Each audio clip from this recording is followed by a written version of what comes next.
अस्सलाम वालेकुम जी, क्या हाल चाल सबका। उम्मीद करता हूँ कि आज का दिन आपका ट्रेडिंग के लिहाज से अच्छा गुजरा होगा। ओवरऑल आज की मार्केट भी बेहतरीन तरीके से बंद हुई है। 1,52,665 पॉइंट्स का मार्केट की क्लोजिंग हमें देखने को मिली। अगर सेशन की हाइलाइट्स की बात करें तो हमें आज का लो मार्केट का 1,53,411 पॉइंट्स का देखने को मिला। हाई की बात करें तो 1,53,411 पॉइंट्स का हाई देखने को मिला। 2 दिन पहले अगर आप लोगों ने मेरी वीडियो देखी हो तो मैंने आपको बोला था मार्केट में भी पॉसिबल है यहाँ से 151 का ब्रेकआउट ले एंड 153 पे जाके इसकी रिट्रेसमेंट हमें देखने को मिले। आज वहाँ पे माइनर रिट्रेसमेंट हमें देखने को मिली है। ओवरऑल वॉल्यूम्स की बात करें 407 मिलियन प्लस के आज हमें वॉल्यूम ट्रेड होने को मिल रहे हैं, जो लास्ट डे से कंपैरेटिवली ज़्यादा हैं। कल फ्राइडे भी है और हम अगर ज़्यादातर फ्राइडेज़ को एनालिसिस करें तो हमारे पास फ्राइडेज़ में शार्प सेलिंग प्रेशर भी हमें देखने को मिलता है और वॉल्यूम भी कम हो जाते हैं क्योंकि प्रॉफिट टेकिंग होती है। मार्केट 2 सेशंस पे डिवाइड होती है। अगर आज की एक्टिविटी को ही अगर हम थोड़ा तोड़ के देखें अर्ली टाइम फ्रेम पे तो हमारे पास प्रीवियसली जो मैंने आपसे बात की थी ये मार्केट का ब्रेकआउट पॉइंट है और आप ये देखें प्रॉपर यहाँ से मार्केट गैप अप ओपनिंग के साथ खुली। अगर इंडेक्स के रिट्रेसमेंट लेवल्स की बात करें कि कहाँ तक इंडेक्स रिट्रेस कर सकता है तो मैं दोबारा उन्हीं पॉइंट्स की तरफ जाऊंगा जो इसकी सपोर्ट एक अच्छी बनेगी, जो पॉजिटिव रिट्रेसमेंट है और यहाँ से बाउंस बैक अगर मार्केट करेगी तो वो 151 के लेवल्स हैं जिसको हमें लेके चलना होगा। और इसी तरह अगर 151 के लेवल्स हम लेके चलेंगे तो कौन से ऐसे स्टॉक्स होंगे जिसको हम उन्हीं लेवल्स पे देखेंगे। सबसे पहले हम पीपीएल की बात करते हैं, ऑयल एंड गैस से शुरू करते हैं। पीपीएल मैंने आप लोग को बोला था जब तक ये वाली सपोर्ट नहीं तोड़ता तब तक हमें ऐसा कोई घबराने वाली बात नहीं है, जो कि सपोर्ट हमारी कंपैरेटिवली 177 रुपीज़ की बन रही है। और अगर हाँ जिस दिन इसकी क्लोजिंग 172 से नीचे आती है तो आप लोग ये देखेंगे यहाँ पे काफ़ी बड़ा एक बायर पहले से ही खड़ा हुआ है जो कि इस लेवल पे लेने के लिए तैयार बैठा हुआ है। अगर उसको अपॉर्चुनिटी मिलती है तो यहाँ पे आप काफ़ी ज़्यादा बाइंग देखेंगे जो कि हमें 165 से 166 के लेवल पे देखने को मिलेगी। बट ये तब भी होगा जब ये जो स्ट्रॉन्ग अभी सपोर्ट इसकी मार्क हो रही है इसको तोड़ेगी तब तक। सेम अगर मैं पीएसओ की बात करूँ, कल भी मैंने पीएसओ को डिस्कस किया था, आज भी पीएसओ को डिस्कस किया है। पीएसओ जिस तरह आप लोग देखें ये वाली सपोर्ट मार्क कर रहा था पीएसओ कि यहाँ पे आता और यहाँ से दोबारा आपको एक बाइंग प्रेशर मार्केट के अंदर देखने को मिलता और इन्हीं लेवल्स से आप देखें कि आपको अच्छी बाइंग देखने को मिलती। अब दोबारा अगर सेम हम यही चीज़ यहाँ पे उठा के देखें तो ये वो लेवल्स हैं पीएसओ के जहाँ पे बहुत ही अच्छा मार्केट सपोर्ट वर्क कर रही है। इन लेवल्स पे आके पीएसओ में अच्छा बाइंग प्रेशर हमें देखने को मिलता है। ओवरऑल पीएसओ अच्छा है। अगर आपको नज़दीक 400 रुपये के डिप मिलता है तो इसको अवेल करें। शॉर्ट टर्म में इसके टारगेट्स की 427 रुपये और लॉन्ग टर्म में हम इसको देखें तो 456 के ब्रेकआउट के बाद आपको अच्छा खासा इसमें बाइंग मोमेंटम देखने को मिलेगा। चलिए साथ चलते हैं अपने सीमेंट सेक्टर पे, पायनियर सीमेंट को डिस्कस करते हैं। पायनियर सीमेंट आप लोग को याद होगा जब पायनियर सीमेंट का ये वाला ब्रेकआउट हुआ था तो मैंने आप लोग को उसी दिन आके बोला था कि अब इसके अंदर बाइंग शुरू करें, आप लोग को काफ़ी अच्छा यहाँ से रिटर्न मिल सकता है। और यूट्यूब वीडियोज़ जो लोग मेरी देखते हैं और जो मेरे ग्रुप में है उन लोग को पता होगा कि हमारी बाइंग इस लेवल के अराउंड हुई थी और अभी 259 पे ट्रेड कर रहा है। हमने यहाँ पे इसको होल्ड किया हुआ है, अभी तक सेल नहीं किया। इंशाल्लाह मैं इस पर काफ़ी बुलिश हूँ। ये जो ब्रेकआउट हुआ है इसके बाद इसको आप 300 रुपये तक ट्रेड होता हुआ देखेंगे।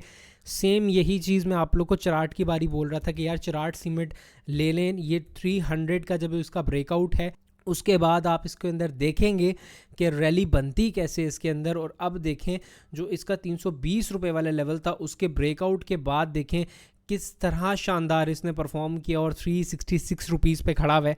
और काफ़ी पहले मैंने आप लोग को एक डीप एनालिसिस करके दिखाया था कि किस तरह हमारे पास सीमेंट सेक्टर का हर स्टॉक ब्रेकआउट पॉइंट पे था और मार्केट उस वक्त कहाँ पे थी। और मैंने आपको बोला था कि अगर यहाँ से सीमेंट सेक्टर जितना भी वो ब्रेकआउट करता है तो मार्केट में अच्छी रैली देखने को मिलेगी। मार्केट यहाँ से भी बढ़ी थी और आप लोगों ने देखा कि कंसेक्यूटिवली वहीं से सीमेंट सेक्टर ने रैली देना शुरू की, मार्केट अच्छी परफॉर्म करना शुरू कर दी। स्टिल अभी भी मार्केट अच्छी है। तो इस वक्त एफसीसीएल हमारा 59 पे ट्रेड हो रहा है। ओवरऑल ठीक है, डिविडेंड करीब है। अगर यहाँ पे आपको मिलता है 55 के करीब तो यहाँ पे मुझे लगता है इसको बाय करना चाहिए, कोई मसला नहीं है इसमें। साइमल्टेनियसली फौजी फर्टिलाइज़र की बात करें, फौजी फर्टिलाइज़र इस वक्त 450 पे ट्रेड कर रहा है। अगर यहाँ से थोड़ा बहुत अगर आपको सेलिंग प्रेशर कल जुम्मा है देखने को मिलता है तो 440 के अराउंड इसको आप बाय कर सकते हैं। ओवरऑल देखें मैं आपको पहले ही बता रहा हूँ कि मैं 1-2 रुपये वाला टारगेट्स मार्केट से लेके नहीं निकलता। कम से कम मुझे लगता है 484 के करीब या नहीं तो 475 तक ये आपको ज़रूर देखा जाते हुए मिलेगा। 475 पे आप इसको इनिशियली 30% प्रॉफिट बुक करें, देन अपना 487 के पास आके 50% 30-20 मिला के 50 हो जाएगा और बाकी 50 को आप ब्रेकआउट के लिए छोड़ दें। इंशाल्लाह वो आपको एक अच्छा ट्रेडिंग पॉइंट ऑफ व्यू से रिटर्न दे देगा। साथ ही मेक्टर की बात करें, मैं काफ़ी दिनों से मेक्टर को डिस्कस करना चाह रहा था, तो लेकिन जब भी मैं वीडियो बनाने बैठता था तो मेक्टर मेरे दिमाग से निकल जाता था। कल भी मैंने मेक्टर पे वीडियो बनानी थी, लेकिन ये मेरे दिमाग से निकल गई थी। देखिए मेक्टर, मैंने आप लोग को जब मैंने इसका बोला था, आई थिंक ये वो लेवल था जब मैंने बाइंग कॉल दी थी कि हम अपनी पहली बाइंग यहाँ से करेंगे और दूसरी बाइंग होगी वो यहाँ से करेंगे। और मैंने आपको बोला था कि आपका पेशेंस बहुत ज़्यादा रीटेस्ट करेगा, आप कहीं नहीं गया। अगर ये आपको साल के आखिर तक 60% रिटर्न दे जाता है तो इससे अच्छी और क्या चीज़ हो सकती है। कुछ स्टॉक्स हमें इस तरह भी देखने होते हैं, टेक्निकली इस लेवल पे कंसोलिडेशन हो रही है, कोई मसला नहीं है, यहाँ से निकलेगा। अगर मैं इसको थोड़ा सा बारीक बीनी से देखूं तो हमारे पास ये वो पॉइंट था जो कि अच्छी सपोर्ट बनती थी। अगर इसके अंदर ज़्यादा ख़राबी होती तो ये वाला एक पॉइंट ब्रेक कर देता। अगर मैं देखूं प्रॉपर यहाँ से proper lower lows and lower highs का स्ट्रक्चर बनता हुआ आ रहा है, बट अगर मैं यहाँ से देखूं मेजर इसने इस लेवल को नहीं तोड़ा, मेजर एक हाई क्रिएट किया, एंड देन दोबारा एक माइनर हाई इसने क्रिएट किया है। इसका मतलब थोड़ी पॉजिटिविटी यहाँ पे बन रही है और कोई मसले वाली बात नहीं है। अगर ये थोड़ा कंसोलिडेट और भी हो जाता है तो आप लोग इंशाल्लाह इसको 620 एंड देन इसको 700 रुपीज़ तक जाता हुआ देखेंगे। जिनके पास है सब्र के साथ इसको होल्ड करें, कोई इशू नहीं है, you will get a very good return. साथ में अब लास्ट स्टॉक यूनिटी की बात करें, यूनिटी इन्हीं लेवल्स पे कंसोलिडेट कर रहा है। आपको लास्ट नवंबर दिसंबर वाली रैली तो यूनिटी की याद होगी, जिसमें इसने फ़ौरन देखें यहाँ से कितना शार्प रिटर्न आपको दे के गया था और कुछ दिनों में सारा सब्र जो आपने यहाँ पे किया हुआ था वो आपको पे ऑफ करके गया था। अब यहाँ पे सेम देखें, जो स्ट्रक्चर जितनी कंसोलिडेशन यहाँ पे हुई, सेम अगर हम यहाँ पे भी उसको एक्सपेक्टेशन लेके चलें तो दोबारा हमारे पास जो इसकी ख़त्म हो रही है वो अक्टूबर तक की टाइम पीरियड्स हैं। मतलब एक आध महीना आपको यहाँ वेट करना पड़े। इंशाल्लाह इस साइकिल के बाद आपको कम अज़ कम यूनिटी 36 एंड देन 40 रुपीज़ पे ट्रेड होता हुआ मिलेगा। इन स्टॉक्स के अंदर मैं अगर होल्डिंग करूं तो बुराई नहीं है, थोड़ा थोड़ा करके कंसोलिडेट करना शुरू करें। आपका पोर्टफोलियो है, 40% पोर्टफोलियो को ट्रेडिंग के लिए रखें, बाकी रेस्ट ऑफ द पोर्टफोलियो को इस तरह आप छोटी आइटम्स में रखें जिसमें आप लोगों को होल्डिंग करनी पड़े, like PSO, maple leaf cement, DG cement, ये तमाम सीमेंट्स हैं, ये तमाम ऐसे स्टॉक्स हैं जिसमें थोड़ी थोड़ी होल्डिंग करें तो आपको अच्छा रिटर्न देखने को मिलेगा। तो आइए चलते हैं अब अपने PMEX की तरफ और देखते हैं कि हमने क्या वहाँ पे कर रहे हैं। कल मैंने आपको यूरो USD की सेम ट्रेड, यही सेटअप था जो हमारा लेके चले थे हम इत्तेफाक से। कल जिस लेवल पे हमने एंट्री ली थी अभी भी सेम उसी जगह रोटेट कर रहा है, कोई मसला नहीं है। यहाँ पे भी हम प्रोफेशनली काम करेंगे, ऐसा नहीं है कि हमें हाथों हाथ रिटर्न देखने को मिलेंगे।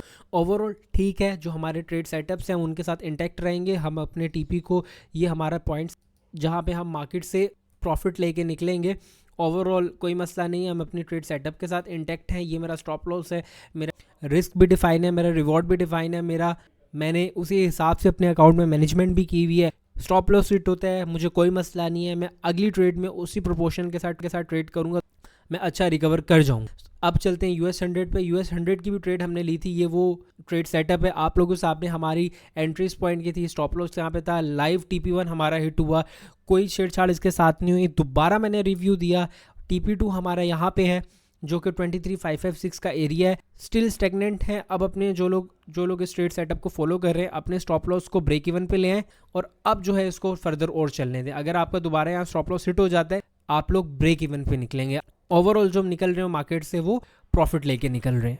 जल्दी से नज़र आखिरी BTC USDT पे डाल लेते हैं। BTC पे मैंने आप लोग को बोला था कि जब तक मेरा ये वाला लेवल जो 1,14,000 का तकरीबन लेवल बनता है ये ब्रेक नहीं होगा तब तक मैं इसके अंदर लॉन्ग नहीं करूँगा और कम अज़ कम आप देखें तब तक मैं शॉर्ट पोजीशन ऑन करके रखूँगा।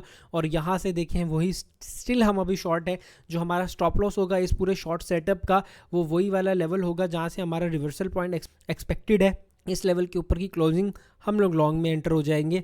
एंट्री जो कि हम सेल की लेंगे उसकी बात करें तो 1.7 की क्लोजिंग के बाद हम इसके अंदर इसको 1 लाख तक ट्रेड करेंगे।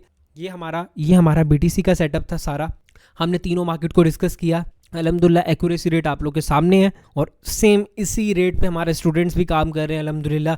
बहुत ही जल्द कोर्स की इनरोलमेंट होने वाली है, उसमें इनरोल ज़रूर करें और side by side stock market में और PMEX में अपना अकाउंट खुलवाने के लिए स्क्रीन पर दिए हुए नंबर्स पर रब्ता करें। इंशाल्लाह हमारी टीम आपसे रब्ता करेगी और वीडियो को ज़्यादा से ज़्यादा शेयर करें और सब्सक्राइब करें। टेक केयर, मिलते हैं आपसे कल। अल्लाह हाफिज़।